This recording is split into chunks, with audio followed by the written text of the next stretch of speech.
Ladies and gentlemen, welcome to the next edition of AmiSights. I'm Ami Kassar, your host, along with my co-host, Len Ozer, a.k.a. SBA Queen, not AI Queen. Today, I'm excited to have my friend and EO mate, Aaron Lee, on the show. And we're going to talk all about Aaron's journey and maybe a little bit about what it's like when you exit your company and what you do next and the life of being a business coach or not. So with that, further ado, Aaron, welcome to the show. Thanks, Ami. Thanks, Len. It's great to be here. Great to be with you guys. This is great. Aaron, tell us your story, man. We only have 30 minutes, right? Yeah. I'd say I was a bit of one of those accidental entrepreneurs. I was a chief marketing officer in the late 90s working for an internet startup. And I had about a 2-week heads up that we weren't going to close on our $40 million round. The CFO was like, "It doesn't look good, buddy." And so I grabbed my flaming parachute and jumped out and went from being a, multimillionaire on paper in the 30s at 30 to landing in my bedroom without a plan or how to pay the mortgage. And so I just picked up the phone and started smiling and dialing. And I was either going to get jobs or clients, and I ended up with more clients than job offers. And I'm like, all right, well, I could pay the mortgage for a couple months, so I'll just keep doing this. And then, 6 months later, I'm like, I should probably incorporate. This seems to be what I'm doing now. So it's fascinating. Did you have these clients from the business that you exited, or these were new people that you didn't have? I actually, Len, I called everybody that I ever worked for because I always left on good terms. And, it's one of those good lessons of like the power of relationships and, leaving with some integrity around things because you don't realize they're assets at some point. And so, I just called everybody and they had enough project work again to kind of float the boat for a little bit. And then the one relationship out of that, we had a PR firm with this internet startup that the company ended up not honoring, the bills that we owed them. But my relationship with them was good enough that they ended up hiring me to do a lot of work for them. That ended up becoming like the main feeder of business for me for probably, 8-10 years was that one relationship. And so, and I'd like to tell a story on me that like, because I started that way, I didn't start with a big idea. The big idea was pay the mortgage and trust my own abilities, right? And for the next 10 years, I just borrowing a term, grit to just kind of like find my way of, fail my way forward. And that's when I get introduced to EO and EO Accelerator, and I joined. And then that was a real light bulb moment for me of just realizing like, oh, my relationship to the business is not the same that my peers have. And, like many of us who join EO realize like I've been going down this very lonely path, trying to figure out everything on my own and not really having enough context and perspective and all of those things.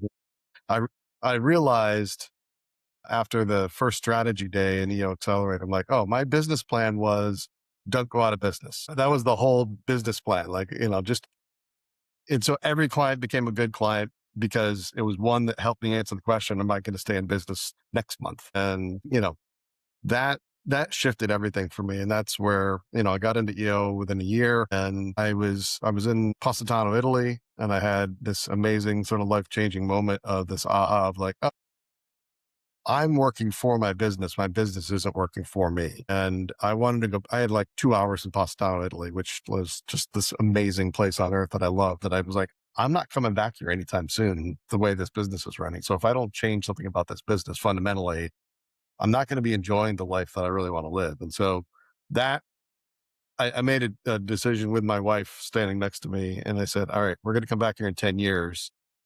And I want to be able to ask you a question. We're going to spend a few weeks here. And I want to turn to you and say, do you want to spend another few weeks here? And then like, that was the freedom that I was seeking for the business. And up until that point, it wasn't providing any of that. And so next 10 years totally changed everything. That's where I went into a niche.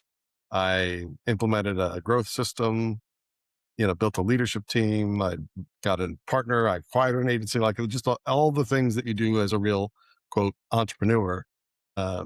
I started to actually do those things and implement everything I was getting from EO. And so 12 years after that, post-COVID, exited the business, and here we are.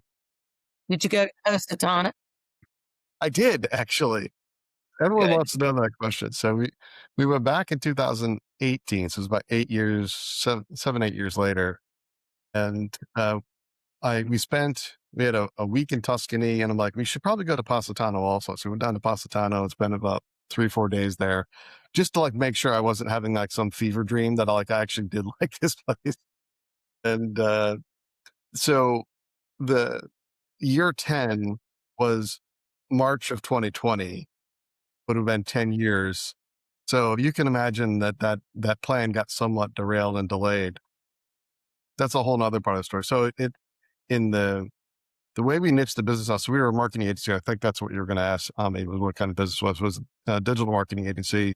Our niche was franchising. So we worked with Orange Theory Fitness, Massage Envy, Dunkin' brands, like all major huge brands, and a bunch of startups that didn't make it and you never heard of, right? So the whole spectrum. But franchising became our niche and how we scaled it.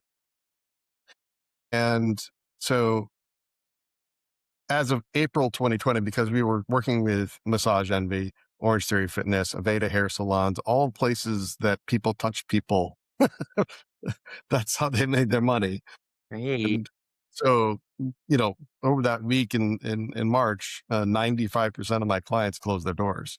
So I started April of 2020 with 5% of the revenue that I had, from March of 2020. So that was a real gut check moment. And I think that's when I probably really met you, Ami, and understood about a month later, like, oh, PPP is a thing that might be able to get me through this. And that was a game changer for me. So we furloughed everybody, and we're down to just 4 staff from 30. And as of July 1st, we were able to bring back probably 2/3 of those people. And we have started selling and grinding, and that's how we get back on our feet. Awesome. It's amazing. Aaron's marketing agencies are super interesting industry to me, because it's one of the industries right now in the SBA land that are seeing high defaults. Yeah. And particularly around acquisitions of them. So people who bought a marketing agency in the last couple of years and then can't make it. So what do you think about that? Yeah. I've been on both sides of that equation, right? I acquired an agency and sold an agency, and I learned a lot on both sides of those deals. I think there's a couple of things, when you're looking to acquire an agency, the culture was one of those things that I think people don't really spend enough time on their due diligence around, is really understanding why are people working at the agency that you're acquiring. There's so much around marketing agencies and a lot of professional services in general that are relationship driven. Just like the thing that started my business, there's so much inherent trust between founder and staff, between founder and their clients, their key clients. And so when I acquired that agency, 3 years later, there was like 15, 20% of the staff that I'd acquired were still there. And probably if you just by name alone, there's probably only 20% of the revenue of the clients that we had acquired. But the 20% that we acquired, one of them was Orange Theory Fitness, which became our anchor client to scale the business around. And so sometimes it's around trying to find and mine the value of the thing that you're acquiring. But I think the thing that I realized was I was just looking at the numbers. I didn't really look at the people side of the equation deep enough. And I think that's one of the things that, and I think it's difficult to create real value in a marketing agency. They're much more fragile from the just because you've got a retainer, and we had, monthly recurring revenue, we were doing over $1 million a month in recurring revenue, but it evaporated in an instant, right? Because like it wasn't real protective, recurring revenue, because all the, like pandemic was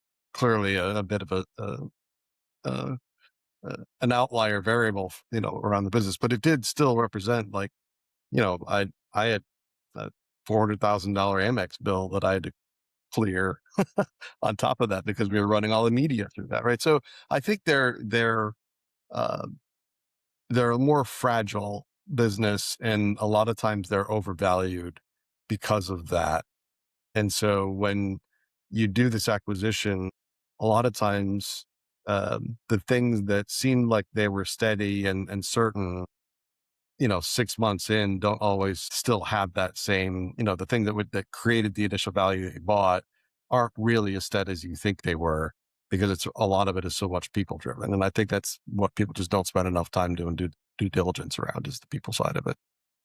I mean, Lynn, that's interesting because that stuff's not going to show up on a valuation report, right? Very interesting. The numbers could look terrific. Cash flow looks Did terrific. you consider, or I guess it wouldn't really matter for how long there would be, how about employment contracts? Would that have worked better for you? I think it would extend it, and it buys you time to restore or solidify relationships and sort of reestablish the trust. And I don't think it's exclusive to marketing agencies. I think it's probably more indexed in a marketing agency, more so than like a manufacturing company, where in a marketing agency, the product is the people, right? Yeah. Yeah, but you're right. Relationship type businesses, a lot of service companies are relationship driven. And those are the ones when there's a business acquisition that it seems to be, um, well, at least right now, there's some problems in those businesses. And that's a really good point. So just curious, like initially it's okay, but like in year 2 or 3 is when you start to see the fallout, right? Yeah, because everybody sort of, is willing to buy in for a bit to kind of see how the ride's going to go. And then, and I think, employment, career wise, professional wise, it's become much more transactional than it was, 15, 20 years ago. And so I think the, the short term, gratification, is really amplified. And honestly, I'm like, that's one of the things that inspired me to become a coach was, and I love working with marketing agencies, because a lot of times they're not investing in and building the things that are going to protect the value of the company in the event that they sell. Because oftentimes, if, I think a lot of entrepreneurs think, especially working, people who may not have come with an MBA or any kind of real business background like I did, they think that they're going to sell the business one day and just walk away with a pile of cash and have no, ties to the business that they're selling. And it's rarely a walk away type of sale, right? It's usually tied to some kind of a performance earnout. And so if you haven't built a business that's going to sustain that transition, well, you're going to not see the value from it that you thought you were going to get when when you signed the deal. And so that's part of, like I said, why I decided to become a coach, was to help other agency owners get smarter about how to build a better business, because there's a lot of things that can go wrong, and if you just start building it the right way before you get to that day, uh, one, you'll have a better day that day, and you'll make sure that you protect yourself over time, because you're probably going to have some kind of an earnout. Aaron, can you talk a little bit about who you sold to and how that went and how that transaction went, or is that all top secret bad stories? Not top secret, but it is. You should never write a book about how I sold this business, because it was a one-off kind of situation. So what I realized was I had built a business that I was ready to sell by 2020. I was already started talking to some M&A advisors, and there was just a couple of conditions that I knew.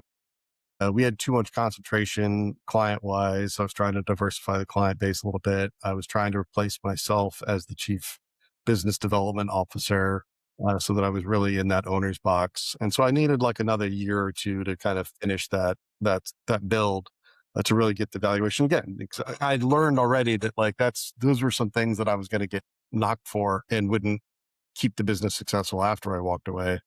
And then COVID hit, and like, the whole business plan changed. And I had already sort of in my mind psychologically decided that I was ready to sell the business.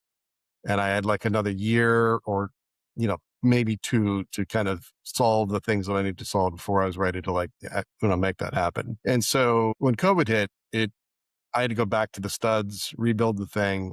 But by the time I got the thing back to, it didn't get it back to the place that it was, but I got it back to a viable business that had some profit in it. It was spent. And I was with my wife. She keeps showing up in these moments of great transition in my life.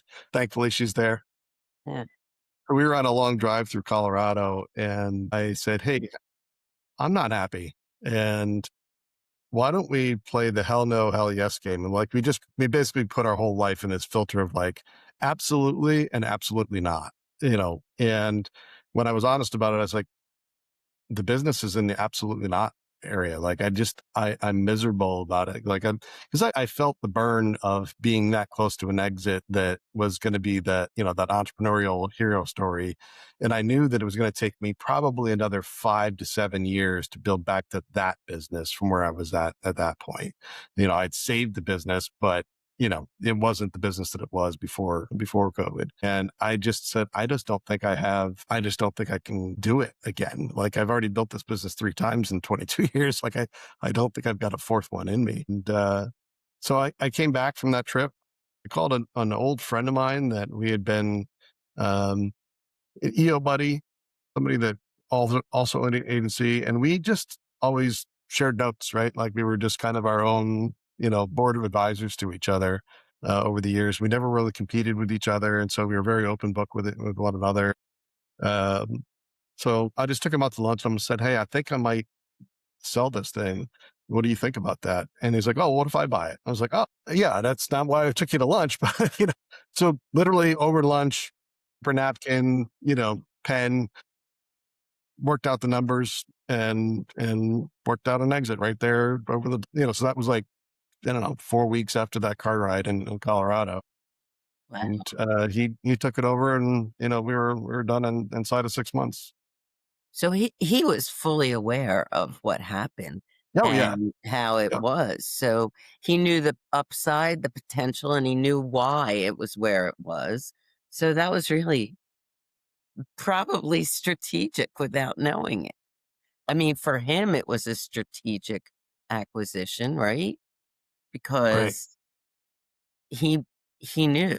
In Aaron, looking back, would you have done the same deal today? Yeah, I think I would.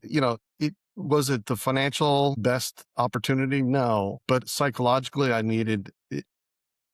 At that moment, I was either going to burn the thing to the ground because I was so disconnected and resentful about it, or I was going to be miserable for a long time trying to get it back to this place, and without the passion that I had when all the other times I needed to rebuild it. And so I he gave me a great gift and gave me the opportunity to move on to what was next for me. And yeah, I think the other thing that also happened on me alongside this, I had started to really look at, what is it that I am really passionate about in life? Like, what are the things that I truly care about? I think COVID, was a great opportunity for a lot of us to kind of sort of self-reflect on, like, well, what am I doing here? Like, we have a lot of time sitting at home, staring at the walls, going, what is this all about? And, once you got past the immediate crisis of it, I started to go to a lot of reflection around, like, what do I care about? And I really realized that, like, I cared about other things than selling gym memberships. Like, that wasn't the thing that I wanted on my tombstone. And I think that was also part of once I got clear that my passion wasn't being a digital marketing, genius, it was other things that I cared about, that also sort of fueled the disconnect or discontent that I had around continuing to, like, regrow this business. That's where I think that I ran out of gas from that standpoint. So would I do that deal again? Yeah, I would. How did it work out for him? He's still running it. So, we're getting paid. Well, that's interesting. Now I wonder if the shoes were on the other feet and you knew his business because you said you'd been sharing each other's information and you were still passionate about it. Would you have bought his business knowing what it went through do you think you would have bought his business or you didn't know And enough about it? no, we were very knowledgeable about each other's businesses. We would bring our leadership teams together, and Hmm. we would share financials. Like we were really open book with one another and just great friends. And so, yeah, I think if the roles were reversed, I would have definitely done that. It's hard to say. There's a lot of variables to consider there. But yeah, Yeah, just start from If the roles were reversed. if the roles were reversed. because of the relationship, I would have done the same. Yeah, I would have. Got it. Okay, Aaron, you sell. Maybe you go for a drive with your beautiful bride around the country for a month. I don't know what you did, but it's probably some kind of a catharsis. And how do you rebuild your life at that point? Yeah, it's a good question. Like I said, I got clear that my purpose was to serve with love and creativity to inspire transformation. And when I looked at, and that's part of what that drive was about, was the amount of time I spend in my day doing anything that sort of sounds or looks like that is not a lot. And so I actually took a lot of time. I went back and I did some consulting work. I got I did. We also moved. So we moved from Florida to Georgia. That was part of the other hell no list was I don't want to live in Florida anymore. I did the opposite of what most people do. I retired and moved to Florida. I retired and left Florida, retired. And so that was a good, healthy distraction for about 4 to 6 months. And I just decided that I wasn't sure exactly what I wanted to do next. And so um, I started um, getting asked to facilitate strategic planning sessions for people and just coaching type of work, consulting type of work, and a little bit in marketing, a little bit in just general, business strategy. And I realized like I really love the facilitation and the coaching side of it. And so um, I had used EOS when I had my business. It really was a game changer in helping me scale the business and it put the fundamentals in place that I needed. But when I looked at all of the options that were on the table from all the different, I could have chose any coaching system basically out there at that point.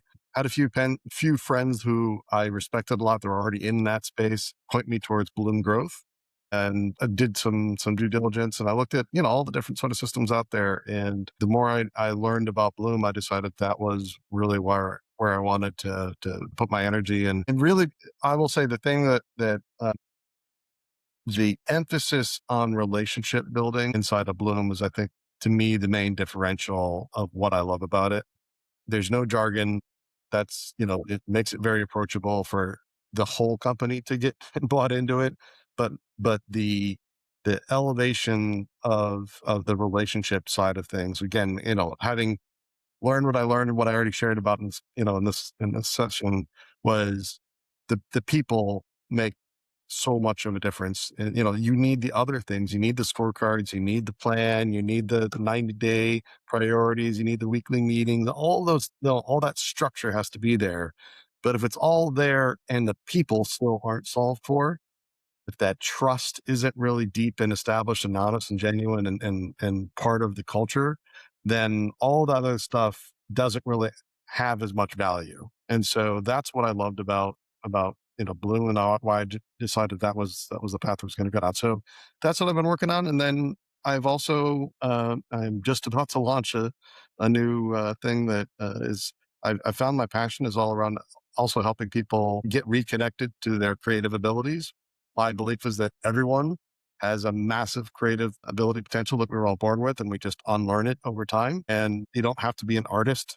You don't have to have been born with a paintbrush in your hand to actually be a very creative person. And I think creativity unlocks so much potential options in people's life to be able to have more choices and be more successful because they have more choices that they can see for themselves. So that's when I looked at like that, like core purpose of like, what is it that like, with 100% integrity would reflect that. That's really what it was around. And so, working on getting ready to launch that and just decided that I don't want to do an online course. I don't want to do all the typical, I'm not going to write a book about, I think writing a book about creativity is like describing a really good dinner that you had to someone else and hoping they enjoyed it as much as you did.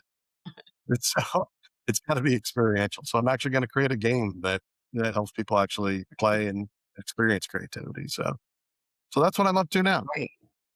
Are That's, you having fun? I am. that's great. Yeah, I wake up, I don't wear a watch, I don't set an alarm. What I came to realize, Ami and Lynn, was that the currency that I ultimately cared about the most was my time and how I chose to spend my time, which got back to that Positano question. That's really what Positano was about, Lynn. What is the freedom to choose how I spend my time? And so whether it was on a beach in Positano or whether it's, giving a talk, or I get to choose my own course every day and what I want to do. And that's to me the most important thing. Great. Okay, Aaron, I'm going to ask you one tough question before we wrap up. Ready? Yeah. And I think you answered this already, but let's repeat it. Okay. If somebody is looking to acquire a marketing agency, right? Either as a brand new business that they haven't had before or to add it to their existing business or whatever it is, what are the most important things from your experience they should think about? I think, again, going back to the relationship side, it's understanding the motivations and the interests of the people that you plan to keep. If the founder's not going to stay on, but their team is, really understanding, having those one-on-one conversations to understand what had them come to this company in the first place, really investing the time and energy into that. And then depending on the size of the company, even going one layer below that, right? And making sure that it just depends on the structure of kind of what you're planning to do once you acquire the company. But certainly the people that you need to keep, really getting to know them and understanding and making sure that you can convey your vision about what it is you want to see happen and the opportunity and the possibilities, and make sure they're aligned before you go in so that you're not surprised. And I would say it can be more difficult to do that on the client side because of, no one wants to necessarily let their clients know that they're getting ready to sell, but just understanding how to, what is the relationship based on inside of those key client relationships? What is it that they ultimately value the company that you're acquiring for? And are you going to be able to recreate and sustain that value, or ideally add to the value that they're already getting, so that they don't feel like, oh, we liked working with that person.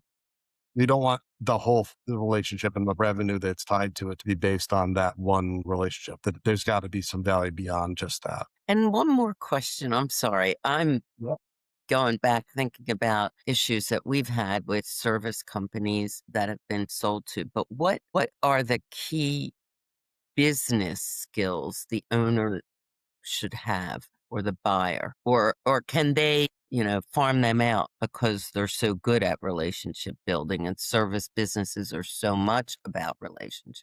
Yeah. For me, what I learned, Lynn, was in the sales process, there's probably 8 different components of B2B sales. I was really only good at like 2 of them. So understanding what is it that person, for me, if you got me a qualified prospect on the phone, I could have an amazing conversation that I could convey value and establish trust and credibility and move them over that line. But after that conversation, like writing the proposals, doing all the follow through, not my thing. Getting somebody on the phone, also not great, And so understanding I think that part of it, like what is it that the person's the individual level, where are they actually adding value inside of that as well too? Are they the hunter? Are they the closer? Are they the follow through and onboarding person, right? So understanding, we used a lot of tools like Culture Index and the Gallup one, Strengths Finder. We used a lot of tools to help understand people also in a way that made it easier for me to make it objective, to understand who I was talking to and why. And so I would also consider using a tool like that when you're going to acquire somebody, to like understand the nature of the people that you're hiring. Not just, interviews are terrible indexes for, evaluating somebody really. And so I think something that my COO and I didn't always see people the same way. And so we needed tools like that to be able to like objectively see, you, this is what I'm seeing in that person. I only saw this one component of them. You saw these other 2 or 3 components of this person. So I think sometimes you can't trust your gut uh, completely to know whether you're looking at things the same way as somebody else is. And so I think it always helped for me to have another person and something in between that helped us evaluate those things. It's interesting. Super interesting, Lynn. I bet none of this stuff gets picked up in underwriting. No, no. That's It makes, Lynn, this makes me think about often, I'll just share with you, when I do some of my but my talks around the country, I, I, I pop up a picture of a left side or right side of a brain, right? And I talk about how when an entrepreneur is making decisions about taking risk, they have to look at the spreadsheets and the models and the forecasts and the projections. And then they look at their egos and their historical experiences with money and their emotional well-being, and like you kind of mix that up in the blender and you make different decisions at different times. Underwriters are literally using all the spreadsheets, the models, and the forecasts and projections and not thinking about anything else. Sorry. Nothing. Yeah. Yeah, that's very true. It's very true. And they're doing a disservice in that. They're doing a disservice to the borrowers and a disservice to their banks. Yeah, because it could work both ways, right? It could be a missed opportunity because the value isn't really being revealed of what's really lying there. It may not look like being based on just the paper alone, but the people side of it has tremendous value, but the paper doesn't really reflect it. Or the other way around, the paper may look great, but the people are not really going to. And then the value of human capital is never a line item in a business valuation. And it really should be. Awesome. Aaron, it's always a pleasure to spend time with you, my friend. Thank you very much. Likewise, Ami and Lynn, great to spend some time with you today. Good to know Yeah, you. it was very nice to meet you. I'll talk to you soon, guys. Take care.